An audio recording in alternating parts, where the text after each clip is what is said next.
Russia is Britain's top security challenge. The UK will build more nuclear weapons and London will expand its presence in the high-tech realms of space and cyberspace, Prime Minister Boris Johnson announced Tuesday in a sweeping review of British military and foreign policy.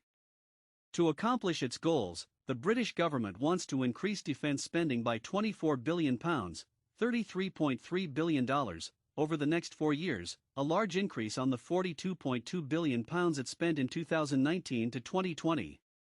The government also pledged tens of billions of pounds in investment in other areas, including £15 billion for research and development for science and technology, more than £17 billion to fight climate change and promote biodiversity, and £13 billion in the fight against the coronavirus. The document reaffirms the UK's defence and economic partnerships with the US as its most important in the world, and it makes a strong commitment to the NATO alliance, but pledges to expand Britain's role worldwide, recognizing a tilt toward the Indo-Pacifc in the coming decade. From that region, it calls out challenges posed by China.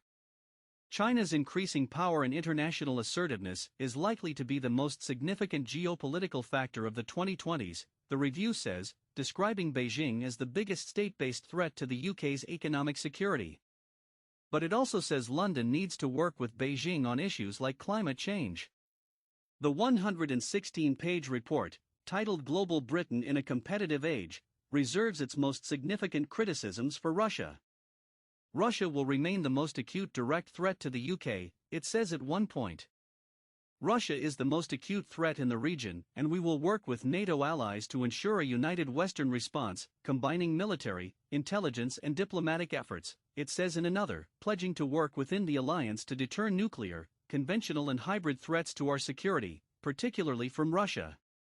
As part of its deterrence strategy, the UK will increase its number of nuclear warheads to 260, a substantial increase from a previously announced goal of 180. The Royal Navy will keep 4 nuclear-powered ballistic missile submarines from which to launch those warheads, ensuring that at least one submarine is on duty at all times, the report said. The submarine fleet will get new vessels beginning in the early 2030s, when the first of the Dreadnought class is delivered, replacing Vanguard-class subs which have been in service since the early 1990s, the report says. The document also reaffirms Britain's nuclear commitment to NATO, saying the force could be committed to defending its European allies as well as the UK itself.